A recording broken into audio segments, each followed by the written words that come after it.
Hello વિદ્યાર્થી મિત્રો, આજે આપણે શીખીશું ચેપ્ટર નંબર 2 વૃદ્ધિ અને વિકાસના નિર્દેશક. તો અર્થશાસ્ત્રની અંદર વૃદ્ધિ કોને કહેવું, વિકાસ કોને કહેવું, આ બંને વચ્ચે શું તફાવત હશે? વિકાસના નિર્દેશક તો દેશનો આર્થિક વિકાસ કેટલો થયો છે, કઈ રીતના થઈ રહ્યો છે તે જાણવા માટેના કેટલાક નિર્દેશકો પણ રજૂ કરવામાં આવશે, જેમ કે રાષ્ટ્રીય આવક અને માથાદીઠ આવક હોઈ શકે છે, જીવનની ભૌતિક ગુણવત્તામાં સુધારો, જેને શોર્ટમાં કહેવાશે PQLI. ત્યાર પછી આવશે માનવ વિકાસ આંક, જેને કહેવાશે HDI. આ ચેપ્ટરમાંથી આ પ્રશ્ન ખૂબ જ ધ્યાનમાં રાખજો. આર્થિક વિકાસના નિર્દેશક અને આર્થિક વિકાસ અને આર્થિક વૃદ્ધિ, આ બંને વચ્ચેનો તફાવત. બે પ્રશ્નો ખૂબ જ મહત્વના છે. તો પહેલો પ્રશ્ન આપણે જોઈએ તો આર્થિક વિકાસ કોને કહેવો? આર્થિક વિકાસ કઈ રીતના જોવા મળશે? તો વિકાસ શબ્દથી તમે સૌ પરિચિત હશો. આપણે કહીએ છીએ કે દેશનો વિકાસ થઈ રહ્યો છે, દેશ વિકસિત છે, દેશ વિકાસશીલ છે.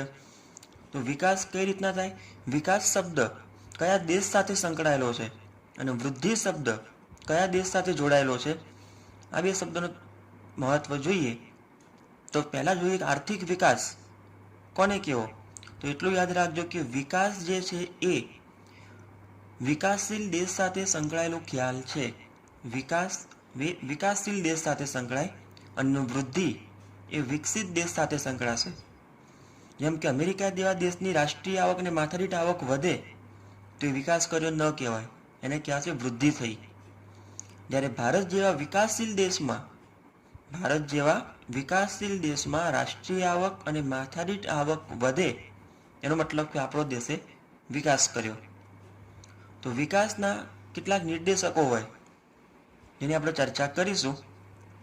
તો કોઈ પણ દેશનો આર્થિક વિકાસ થયો છે કે કેમ તે સમજવા માટે, વિકાસ કેટલા પ્રમાણમાં થયો તે જાણવા કે માપવા માટે આર્થિક વિકાસના 3 નિર્દેશકો આપણે ઉપયોગમાં લેવાશે. તો આર્થિક વિકાસનો પહેલો જ નિર્દેશક છે રાષ્ટ્રીય આવક અને માથાદીઠ આવક. જો દેશની રાષ્ટ્રીય આવક વધતી હોય અને સાથે સાથે માથાદીઠ આવક પણ વધતી હોય તો પણ વિકાસ થઈ શકાય.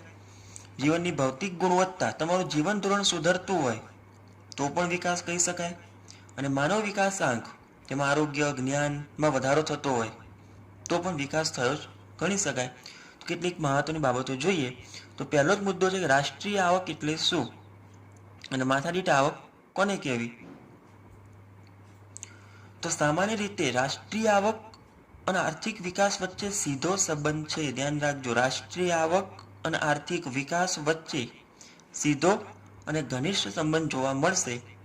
કોઈ પણ દેશમાં રાષ્ટ્રીય આવક અને સંપત્તિમાં જો વૃદ્ધિ થાય, મતલબ કે રાષ્ટ્રીય આવક અને સંપત્તિ જો વધે તો એ આર્થિક વિકાસ જ સૂચવે છે.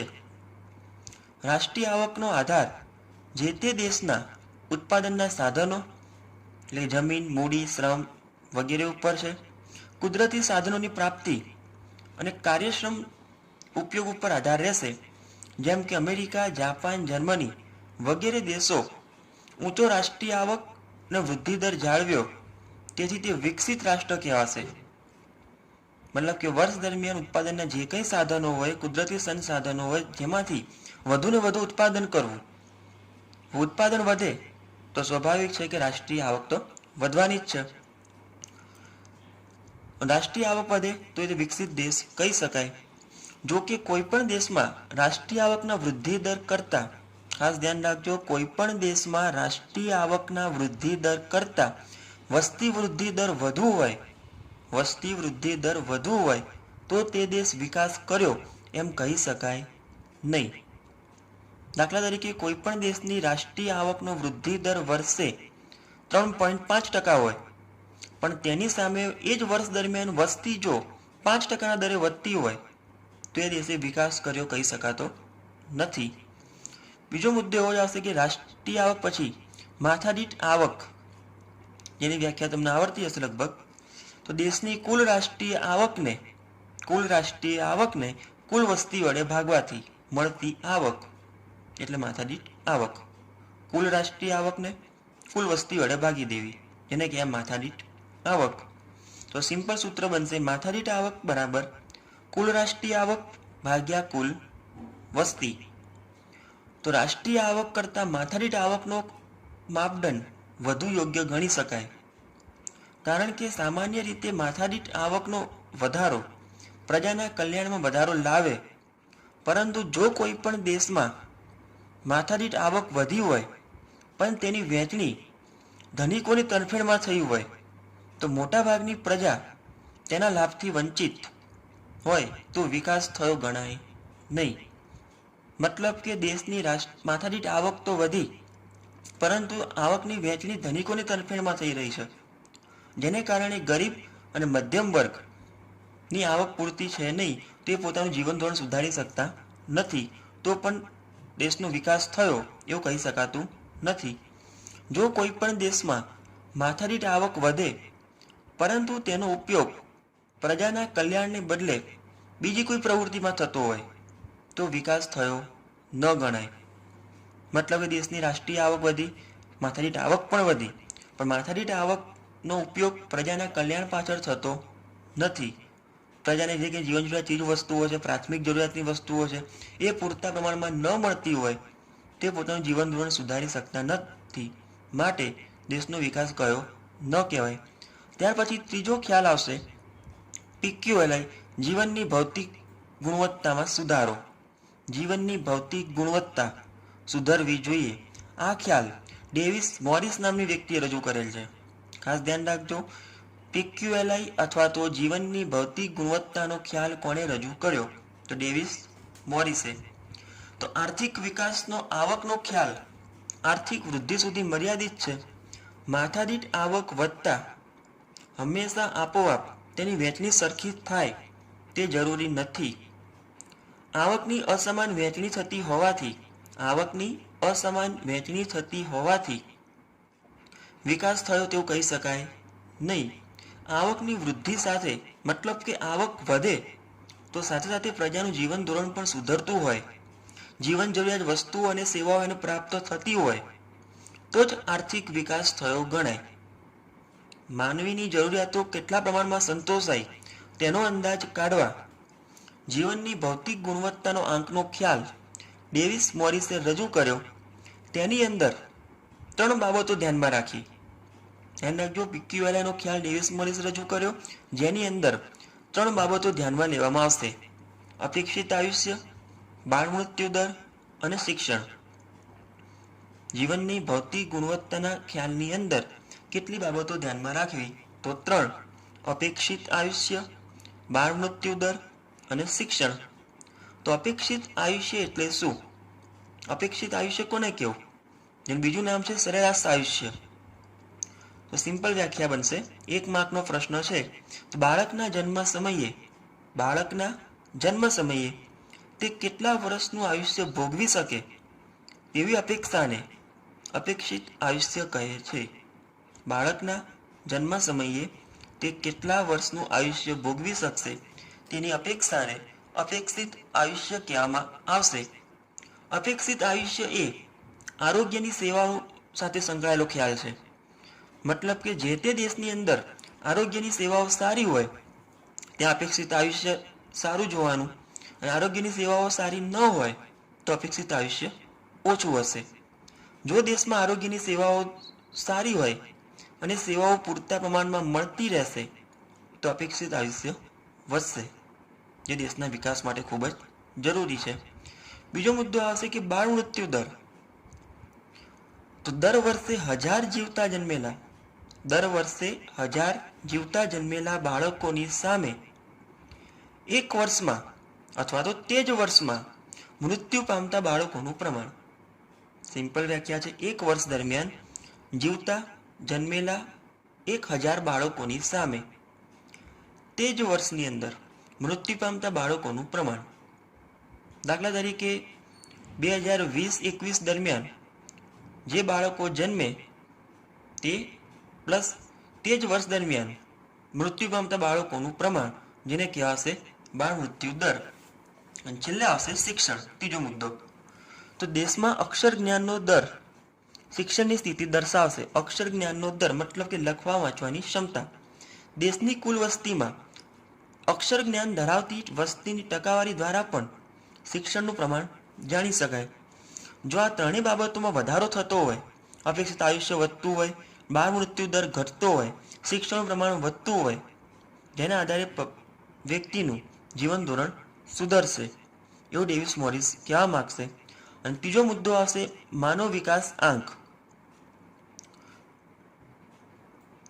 જે 1990માં યુએનડીપી દ્વારા, કે ધ્યાન રાખજો માનવ વિકાસ આંક ક્યારે રજૂ થયો તો 1990 યુએનડીપી દ્વારા આ ખ્યાલ રજૂ કરવામાં આવશે. જેમાં યુએનડીપીનું પૂરું નામ યુનાઇટેડ નેશનલ ડેવલપમેન્ટ પ્રોગ્રામ દ્વારા આર્થિક વિકાસના નિર્દેશક તરીકે માનવ વિકાસ આંક બહાર પાડશે. માનવ વિકાસ આંકમાં પણ 3 પરિબળો જ ધ્યાનમાં લેવાશે. જેમ આપણે ઉપર જોઈ ગયા તે રીતના આમાં પણ 3 જ પરિબળો આવશે: આરોગ્ય, જ્ઞાન અને જીવન ધોરણ. તો આરોગ્ય કોને કહેવું? તો બાળકના જન્મ સમયે અપેક્ષિત આયુષ્ય. હવે અપેક્ષિત આયુષ્ય કોને કહેવું એ તમને ખ્યાલ હશે. બાળકના જન્મ સમયે અપેક્ષિત આયુષ્ય જાણવા 50 વર્ષથી ઓછું અપેક્ષિત આયુષ્ય હોય તે તંદુરસ્ત ગણી શકાય નહીં. મતલબ કે આયુષ્ય 50 વર્ષથી વધતું હોવું જોઈએ. જેનાથી ઓછું આયુષ્ય હોય તે તંદુરસ્ત ન ગણાય. ત્યાર પછી આવશે જ્ઞાન. તો જ્ઞાનના પ્રમાણ જાણવા 2 બાબતો ધ્યાનમાં લેવાશે. એક તો 15 કે તેથી વધુ વયની વ્યક્તિઓનું, 15 કે તેથી વધુ વય એટલે કે વધુ ઉંમરની વ્યક્તિઓનું ટકાવારી શિક્ષણનું પ્રમાણ કેટલું છે. અને બીજું, શાળા કે કોલેજમાં જવા યોગ્ય વિદ્યાર્થીઓ અથવા તો બાળકોમાંથી શાળા કોલેજમાં જતા બાળકોનું પ્રમાણ કેટલું છે. તેના આધારે જ્ઞાનનું પ્રમાણ જાણી શકાશે. જીવન ધોરણ. તો સારા જીવન ધોરણનો આધાર માથાદીઠ આવક ઉપર છે. ધ્યાન રાખજો, સારા જીવન ધોરણનો આધાર માથાદીઠ આવક ઉપર જ રહેશે. અને માથાદીઠ આવકની ગણતરી ખરીદ શક્તિની આવકના ધોરણે માપવામાં આવશે. મતલબ કે માથાદીઠ આવક વધે તો તમારું જીવન ધોરણ સુધરશે અને આવક વધવાથી તમારી ખરીદ શક્તિમાં પણ વધારો થશે જ, જે તમારું જીવન ધોરણ સુધરી શકે છે. આમ ઉપરોક્ત 3 બાબતો પરથી ધ્યાનમાં લઈ એવું કહી શકાશે કે માનવ વિકાસ આંકનું મૂલ્ય, ધ્યાન રાખજો, માનવ વિકાસ આંકનું મૂલ્ય 0 થી 1ની વચ્ચે જોવા મળશે. 0 થી 1. માનવ વિકાસ આંક 1ની નજીક આવે તો વધુ વિકસિત કહેવાય, અને જો 0ની નજીક જાય છે તો એ ઓછો વિકસિત ગણી શકાય. આ રીતના માથાદીઠ આવક અને રાષ્ટ્રીય આવક, માનવ વિકાસ આંકનું મૂલ્ય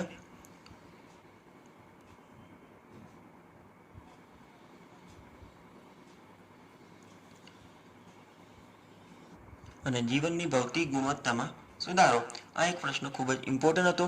ત્યાર પછી બીજો પ્રશ્ન આવશે તો આર્થિક વૃદ્ધિ અને વિકાસ વચ્ચેનો તફાવત આપો. આ પ્રશ્ન ખૂબ જ ઇમ્પોર્ટન્ટ છે, ખાસ ધ્યાન આપજો. આર્થિક વૃદ્ધિ કોને કહેવી, આર્થિક વિકાસ કોને કહેવો?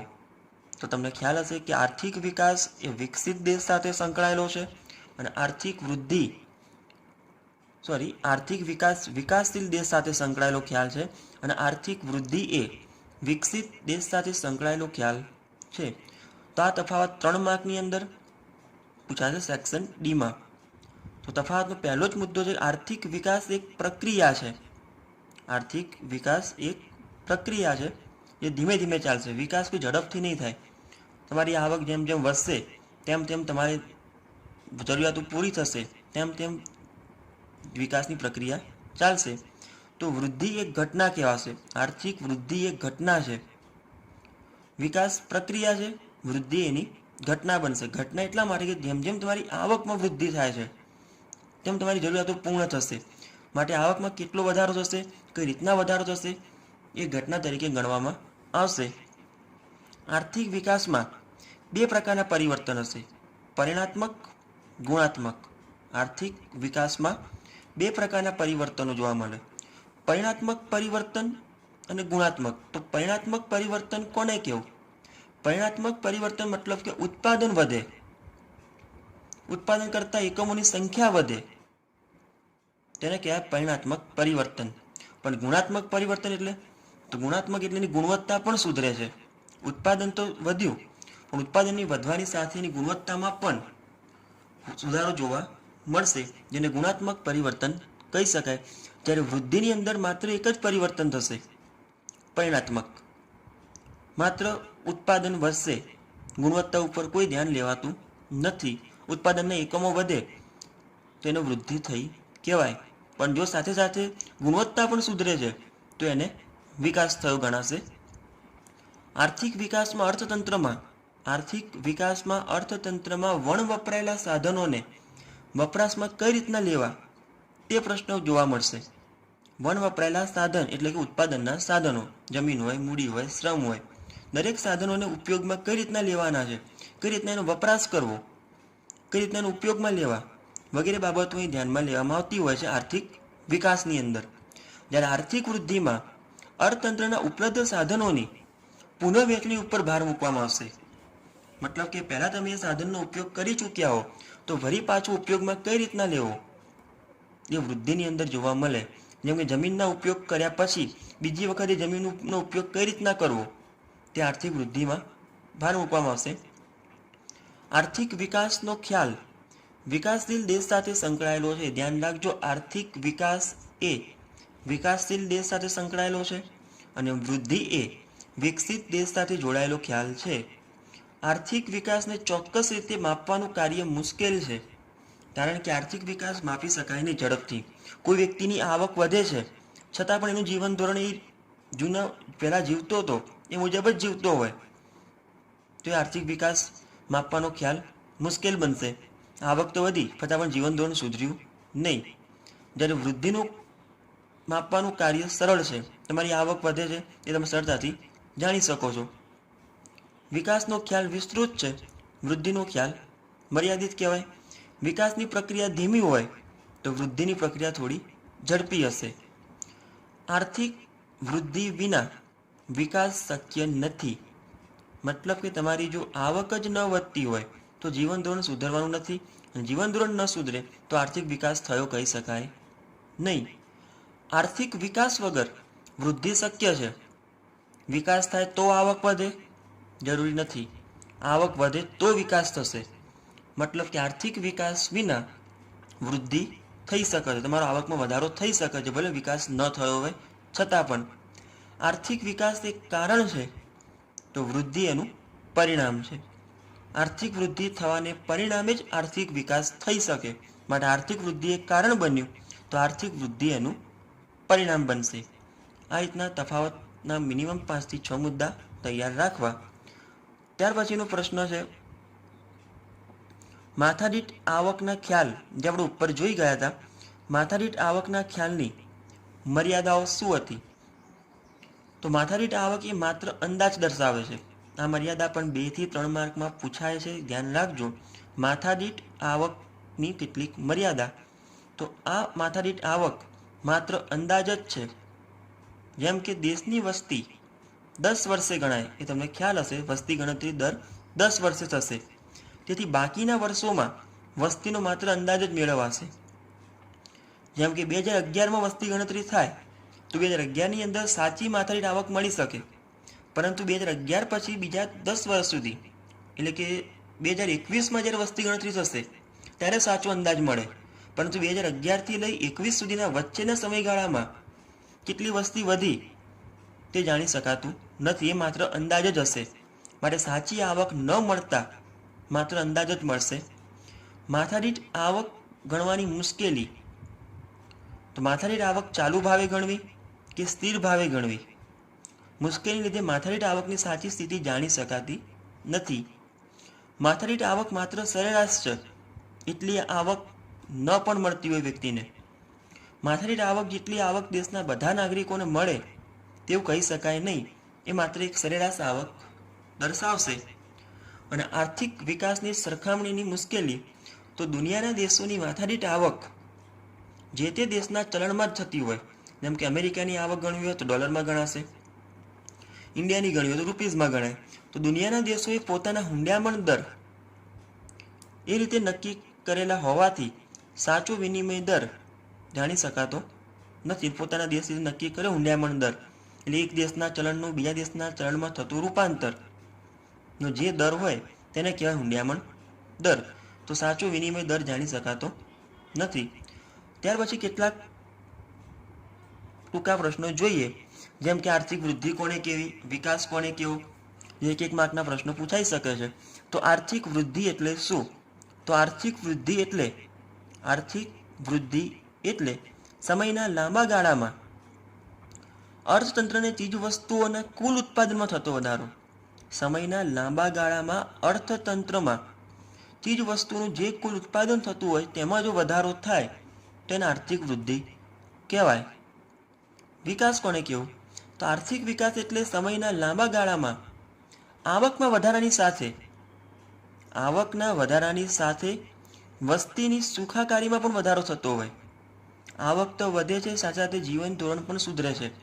વસ્તી સારી સુખાકારી પ્રાપ્ત કરતી હોય તો એને વિકાસ કહી શકાય. દાખલા તરીકે પહેલા ઘરમાં પંખાથી લોકો કામ ચલાવતા હતા, આવક વધવાથી એસી નંખાવે છે તો સુખાકારીમાં વધારો થયો કહેવાય. પહેલાં મોટરસાઇકલ કે બાઇક ટુ વ્હીલર હતું ઘરમાં, હવે ગાડી ખરીદે છે તો એ આર્થિક વિકાસ થયો જ કહેવાય. તમારા જીવન ધોરણ કંઈક પણ સુધારો આવે તો એ આર્થિક વિકાસ કહી શકાય. ચંપલ પહેરનાર વ્યક્તિ બૂટ પહેરે છે તો પણ વિકાસ થયો કહેવાય. આ રીતના વિકાસનો ખ્યાલ ખૂબ જ વિસ્તૃત છે. માથાદીઠ આવક કોઈ પણ દેશની કુલ રાષ્ટ્રીય આવકને કુલ વસ્તી વડે ભાગતા જે આવક મળે તેને કહેવાય માથાદીઠ આવક. બાળ મૃત્યુ દર વર્ષે 1000 જીવતા જન્મેલા બાળકોની સામે તે જ વર્ષમાં મૃત્યુ પામતા બાળકોનું પ્રમાણ, જેને કહેવાય બાળ મૃત્યુ દર. અને બીજો એક પ્રશ્ન છે કે પ્રૌઢ સાક્ષરતા દર એટલે શું? ધ્યાન રાખજો, પ્રૌઢ સાક્ષરતા દર એટલે કે 15 કે તેથી વધુ ઉંમરની વ્યક્તિમાં, 15 કે તેથી વધુ વર્ષની વ્યક્તિઓમાં શિક્ષણનું પ્રમાણ, તેને કહેવાય પ્રૌઢ સાક્ષરતા દર. આ હતું ચેપ્ટર નંબર 2